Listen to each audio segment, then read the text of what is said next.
इस कहानी की शुरुआत होते ही हमें दुनिया का अंत दिखाया जाता है, जहाँ पर कि अब सभी रिसोर्सेस खत्म होने के साथ साथ पृथ्वी पर बहुत ज्यादा गर्मी भी बढ़ गई है। इतनी ज्यादा कि अंटार्कटिका की बर्फ भी पिघलने लगी और इस बर्फ में मौजूद हजारों साल पुराने वायरस ने बाहर आकर पूरी दुनिया में तबाही मचा दी और अब सभी इंसान खत्म हो चुके हैं और बाद में बचे कुछ इंसान भी तेजी से मारे गए, जिसके चलते देशों की गवर्नमेंट और अमीर लोगों ने अपनी जान बचाने के लिए इस दुनिया को छोड़ जाने का फैसला किया और अपनी जान बचाने के लिए रॉकेट से दूसरे प्लेनेट पर जाने लगे। लेकिन उनका ये फैसला इतना अचानक था कि उन्होंने इसकी पूरी प्लानिंग भी नहीं की थी। ना इन्हें ये पता था कि ये दूसरे प्लेनेट पर पहुंचेंगे कैसे और ना ही ये कि इन्हें सरवाइव कैसे करना है। तो इसलिए बहुत सारे रॉकेट स्पेस में जाते हुए ही तबाह हो गए और बीच रास्ते में ही बहुत सारे लोग मारे गए। अब दुनिया में जितने बचे कुछ लोग रह गए थे वो कुछ भूख प्यास से मारे गए तो कुछ आपस में ही लड़कर मारे गए। इसके बाद हमें दुनिया में बची एक आखिरी इंसान एवा को दिखाया जाता है, जो कि पहाड़ों के ऊपर बने एक मिलिट्री बेस में एक रोबोट के साथ रहती थी। ये मिलिट्री बेस उसके डैड ने बनाया था और इस रोबोट को भी, क्योंकि ये रोबोट ईवा के घर के बाहर सिक्योरिटी किया करता था ताकि कोई ईवा को नुकसान ना पहुंचाए और ना ही कोई कुछ चुरा सके। लेकिन अब आज भी जब ईवा कुछ जरूरी सामान लेने के लिए पहाड़ों से नीचे जाने लगी तो रोबोट उसे कुछ सुझाव देता है कि देखो, नीचे जाकर कभी भी वहाँ का पानी मत पीना और अपने साथ ऑक्सीजन सप्लाई जरूर लेकर जाना। इसके बाद नीचे हमें तबाह हुई एक दुनिया दिखाई जाती है और इस तबाह हुई दुनिया में ईवा एक सुपर स्टोर के अंदर आ गई। वो यहाँ से अपनी जरूरत का सामान लेती है और इसी बीच उसे यहाँ पर लेवेंडर्स के बीज मिल जाते हैं। वो जानती थी कि ऐसे हालात में जब पृथ्वी खत्म हो चुकी है इन्हें उगाना काफी मुश्किल है, लेकिन वो हिम्मत नहीं हारती और इन बीजों को भी अपने साथ लेकर वहाँ से बाहर आ गई। उसे बहुत ज्यादा उम्मीद थी कि उसे कोई ना कोई खुद के जैसा सर्वाइवर मिल जाएगा, लेकिन बहुत ढूंढने पर भी उसे कोई नहीं मिला। इसलिए उसने सुपर स्टोर के बाहर अपनी लोकेशन लिख दी कि अगर कोई सर्वाइवर जिंदा हो तो वो मेरे साथ आकर रह सकता है। खैर अब ईवा जब घर आती है तो उसका वो रोबोट उसका इंतजार कर रहा था, लेकिन जब भी वो घर आया करती उसे अपने इस रोबोट को अपना एक कोड वर्ड बताना पड़ता था हर बार, चाहे भले ही ईवा 10 बार अपनी गाड़ी से गेट तक ही क्यों ना जाती हो। एक बार तो ईवा बहुत ज्यादा परेशान भी हो जाती है और वो इस रोबोट को गलत पासवर्ड बता देती है, जिससे ये रोबोट उसके ऊपर एक गन तान देता है। इसलिए ईवा खुद को बचाने के लिए उसका सही पासवर्ड लगाती है और इसके बाद अपने घर चली गई। जिसके बाद वो कपड़ों सहित नहाती है ताकि नीचे का जो भी वायरस उस पर लगा हो वो धुल जाए। इसके बाद वो अपने काम पर लग जाती है। उसने अपने घर में ही एक छोटा सा ग्रीन हाउस भी बनाया हुआ था, जहाँ पर कि ये अपनी जरूरत का सामान उगाती थी, क्योंकि उसकी इस अकेली जिंदगी में और कुछ करने के लिए था भी नहीं। वो खुद के लिए ही सामान लाती, अपनी सप्लाईज इकट्ठा करती और खुद के लिए ही एनर्जी भी बनाया करती। आजकल वो अपने घर पर सोलर इंस्टॉल कर रही थी ताकि एनर्जी की कोई भी कमी ना रहे और ईवा अकेले ही ये सारे काम किया करती थी, जबकि उसका रोबोट तो उसके घर के चारों तरफ घूमकर उसकी रखवाली किया करता। काम करते वक्त ईवा अपना मन बहलाने के लिए इस रोबोट से मस्ती करने लगती है, लेकिन ये तो एक एआई था, मजाक मस्ती से समझ कहाँ आने वाली थी। खैर यहाँ पर ईवा उस रोबोट को शादी के लिए प्रपोज कर देती है और वो रोबोट इसे शादी की डेफिनेशन बताने लगा। वो कहता है कि एक रोबोट और इंसान की शादी कभी नहीं हो सकती, जिस पर ईवा ने उससे कहा तो फिर मेरा क्या होगा, तुम्हारे सिवा मेरा और है ही कौन। अब यहाँ ईवा और रोबोट के बीच होने वाली बातों से हमें पता लगता है कि ईवा के डैडी यहाँ इस बेस पर आने के बाद वापस अपनी बटालियन के पास गए थे और ईवा से वो ये कहकर गए थे कि मैं कुछ ही दिनों में वापस आ जाऊंगा, लेकिन अब सालों बीत गए हैं और उनका कोई भी अता पता नहीं है। रोबोट भी ईवा की बात समझने लगा था तो वो ईवा से कहता है कि मैं सिर्फ अगले 40 साल तक ही काम कर सकता हूँ और अगर मुझे कुछ हो जाता है तो तुम्हारा क्या होगा। जिस पर ईवा उससे मस्ती करते हुए कहती है कि कोई बात नहीं, अगर तुम्हें कुछ हो जाएगा तो मैं दूसरा रोबोट ढूंढ लूंगी। अब यहाँ पर ईवा उस रोबोट से उसके रूल पूछती है, जिस पर रोबोट कहता है कि हम कभी किसी इंसान को नुकसान नहीं पहुंचा सकते, क्योंकि उन्हें इस तरह से प्रोग्राम किया गया था कि उन्हें इंसानों के दिए हुए हर एक ऑर्डर को फॉलो करना था। और दूसरा ये कि वो खुद को जिंदा रखेगा, लेकिन ऐसा करने में किसी भी इंसान को कोई नुकसान ना पहुंच रहा हो, जिसमें कि वो इंसानों का ऑर्डर ना मान रहा हो। जिसमें ईवा उससे कहती है कि तुम्हें एक और काम के लिए भी बनाया गया था और वो था एनर्जी रिसोर्सेस ढूंढने के लिए। जिस पर रोबोट कहता है कि नहीं, बिल्कुल नहीं, मैं सिर्फ सिक्योरिटी के लिए हूँ, मुझे चीजों को इकट्ठा करने के लिए नहीं बनाया गया, मेरा काम सिर्फ तुम्हारी हिफाजत करना है और किसी भी अनजान लोगों को यहाँ तक आने से रोकना है जो तुम्हें नुकसान पहुंचा दें। और मेरे हिसाब से अनजान वो आदमी है जो मेरा पासवर्ड नहीं जानता। जिस पर ईवा ने उससे कहा कि लेकिन ये तो गलत बात है ना, कि अगर कोई इंसान पासवर्ड नहीं जानता और वो मर रहा हो तो तुम्हें ऐसे में तो उसकी मदद करनी चाहिए।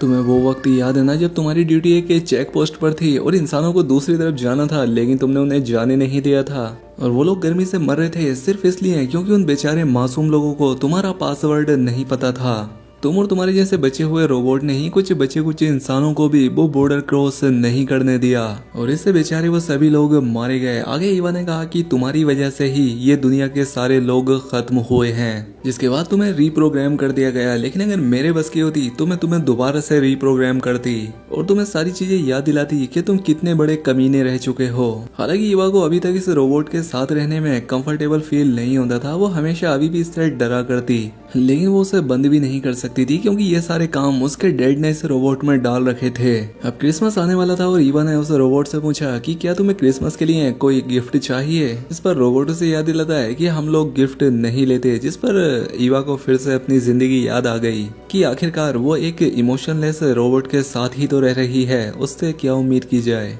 आखिर में ईवा कहती है कि ठीक है, भले तुम रोबोट हो लेकिन कम से कम इंसान बनने का नाटक तो कर ही सकते हो ना। खैर अब शाम में वो रोबोट ईवा के पास आता है और उससे कहता है कि ठीक है, अगर तुम मुझे कोई गिफ्ट देना ही चाहती हो तो तुम मुझे एक आंख गिफ्ट करो जिससे कि मैं सब कुछ देख पाऊं। जिस पर ईवा ने उससे कहा कि हाँ वैसे आइडिया बुरा नहीं है, इस बारे में सोचा जा सकता है। अगली सुबह हमने देखा कि ईवा एक आर्टिफिशियल ट्री लेने के लिए फिर से नीचे जाने वाली थी क्योंकि अब इस दुनिया में सभी असली पेड़ मर चुके थे, क्योंकि उसे क्रिसमस के लिए एक ट्री डेकोरेट करना था। नीचे जाने से पहले रोबोट ने उसे फिर से वही इंस्ट्रक्शन दिए कि नीचे ऑक्सीजन टैंक लेकर जाना है और नीचे का पानी नहीं पीना। खैर अब इसके बाद ईवा जब अपना सारा सामान लेकर वापस आती है और अब उसे घर के अंदर जाना था और रोबोट ने उससे हर बार की तरह पासवर्ड मांगा और ईवा उसे बता भी देती है, लेकिन इसके बावजूद भी रोबोट ने उस पर गन तान दी क्योंकि ईवा ने इसे गलत पासवर्ड बता दिया था और इस रोबोट का पासवर्ड हर 3 महीने में रिन्यू होता था और नया पासवर्ड ईवा के डैड के जर्नल में था क्योंकि ये उन्होंने ही सेट किए थे, क्योंकि सभी पासवर्ड उसके डैड की उस डायरी में थे और वो डायरी वो तब देख पाती जब घर के अंदर जाती। लेकिन ये कमीना रोबोट इसे अंदर जाने नहीं देता, इसलिए ईवा इस रोबोट की विनती करने लगी कि देख मुझे अंदर जाने दे, मैं अंदर जाकर बता दूंगी। लेकिन रोबोट के अंदर कोई फीलिंग नहीं थी और ईवा को भयंकर प्यास भी लगी थी। उसके जितने भी पासवर्ड याद थे उसने वो सारे बोल दिए, लेकिन वो सबके सब गलत थे।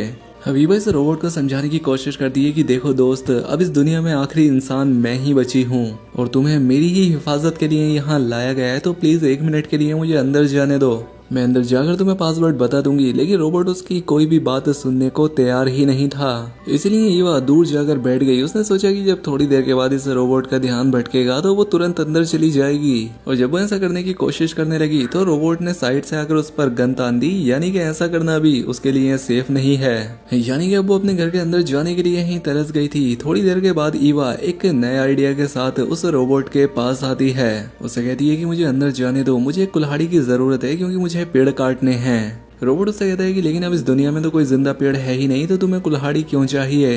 अब क्योंकि वैसे तो इस रोबोट को सब कुछ याद था, हालांकि ईवा भी, लेकिन ये बेचारा रोबोट भी अपनी प्रोग्रामिंग की वजह से मजबूर था, क्योंकि जो भी उसे पासवर्ड नहीं बताता था इस रोबोट के लिए वो अनजान है और उसे ये अंदर जाने कभी नहीं दे सकता, क्योंकि ईवा उसे अच्छे से याद थी। लेकिन जब तक ये भी उसे पासवर्ड नहीं बता देगी ये भी अंदर नहीं जा सकती।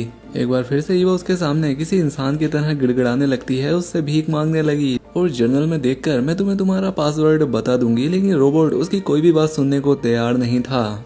ईवा से कहती है कि ठीक है चलो एक काम करो, तुम मेरे पीछे पीछे आ जाओ और मैं पासवर्ड देख के जब तुम्हें बताऊंगी और मैंने अगर तुम्हें सही नहीं बताया तो बेशक तुम मुझे मार सकते हो। जिस पर रोबोट ने उससे कहा कि हमारा काम इंसानों की हिफाजत करना है, ना कि उन्हें मारना, और मैं सिर्फ उन्हीं इंसानों को मार सकता हूँ जो कि मेरे लिए खतरा है या अनजान है।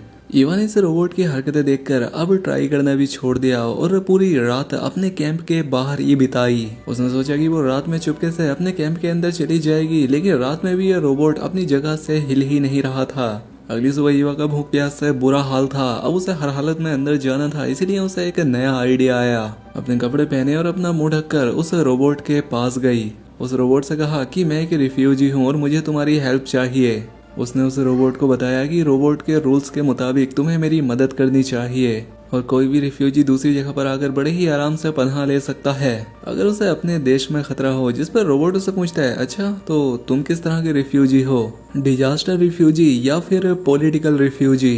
ये बात जानती थी कि डिजास्टर रिफ्यूजी को दूसरे देशों में आना नहीं पड़ता, तो इसलिए ईवा ने कहा कि मैं एक पॉलिटिकल रिफ्यूजी हूँ, यानी कि उसका कहने का मतलब था कि वो एक ऐसे देश से आई है जहाँ पर जंग चल रही है। जिस पर रोबोट उससे कहता है कि ठीक है मैं तुम्हारी बात मान लूंगा, लेकिन तुम्हें पीछे से घूम कर आना होगा। क्योंकि वो उसे पूरी तरह से स्कैन करना चाहता था। इसलिए ईवा उसकी बात मानकर पीछे गई और जब वो वापस आई तो उसने अपना हुलिया फिर से ईवा जैसा बना लिया। और यही इसकी गलती हो गई थी। जब रोबोट इसका हुलिया स्कैन करता है तो वो इसे रिफ्यूजी नहीं लगी और इसीलिए रोबोट ने इसे पनाह देने से फिर से इनकार कर दिया। तीसरी बार ईवा जब अपने असली हुलिये में रोबोट के सामने आई तो रोबोट ने उसे देखते ही कहा कि अभी थोड़ी देर पहले यहाँ पर एक अनजान शख्स और एक रिफ्यूजी आया था, लेकिन मैंने उसे भगा दिया। यहाँ पर ईवा को लगा कि शायद अब रोबोट को कुछ नई बातें याद आ रही हैं, तो इसलिए ईवा उसे कहती है कि चलो ठीक है, तो फिर इस बार तुम मुझे अंदर आने दो। लेकिन इस बार भी रोबोट ने उससे फिर से पासवर्ड मांग लिया। थकार कर ईवा यहाँ से जाने लगती है और जाने से पहले रोबोट से कहती है कि अगली बार अगर यहाँ कोई रिफ्यूजी आए तो उसे पानी जरूर पिला देना। अब क्योंकि ईवा को पानी पीना था तो इसलिए वो फिर से रिफ्यूजी का हुलिया बनाकर रोबोट के सामने आई और रोबोट से कहती है कि मुझे पानी चाहिए। लेकिन पानी देने से पहले रोबोट उससे अब पूछताछ करने लगा। रोबोट उससे डॉक्यूमेंट्स मांगने लगा, जिस पर ईवा उस पर गुस्सा होती है कि तुम पागल हो, मैं जंग के मैदान से भाग कर आई हूँ, रिफ्यूजी हूँ मैं, ऐसे में मेरे पास डॉक्यूमेंट कैसे हो सकते हैं। जिस पर रोबोट कहता है कि चलो ठीक है, लेकिन तुम्हें एक बात जरूर बतानी होगी कि तुम हमारे देश में रहना क्यों चाहती हो। तो ईवा ने झूठी स्टोरी बताई कि मेरे पेरेंट्स मारे गए और मैं अकेली रहती थी, मेरी जान को भी खतरा था, इसीलिए अब मैं यहाँ आ गई। तंग आकर वो रोबोट से दोबारा पानी मांगती है, जिस पर रोबोट उससे कहता है कि ठीक है, मैं एक रिफ्यूजी को तभी पानी दूंगा जब मैं पहले ईवा को पानी पिला दूंगा और ईवा को मैं पानी तब दूंगा जब वो मुझे अपना पासवर्ड बता देगी। लेकिन पासवर्ड ही तो ईवा को याद नहीं था, इसलिए एक और रात उसे यहाँ बाहर बितानी पड़ी। भूख और प्यास से उसका शरीर अब बहुत कमजोर पड़ चुका था, इसलिए सुबह होने पर वो रोबोट के सामने गिड़गिड़ाने लगी कि प्लीज तुम मुझे थोड़ा सा पानी दे दो या सिर्फ कुछ ही सेकंड के लिए मुझे अंदर जाने दो। लेकिन रोबोट उससे कहता है कि मुझे माफ करना, मैं तुम्हारी कोई मदद नहीं कर सकता, हालांकि मैं तुम्हारी मदद कर भी देता अगर मुझे ऐसा लगता कि तुम दुनिया की आखिरी इंसान हो। लेकिन कल ही मेरे सामने एक रिफ्यूजी और एक अनजान लड़की आई थी और अब ऐसे में मुझे दो और लोग जिंदा मिलने की वजह से तुम्हारी कद्र अब कम हो गई है। यहाँ पर ईवा के शरीर में बिल्कुल भी ताकत नहीं बची थी कि वो उस रोबोट से और बहस करती।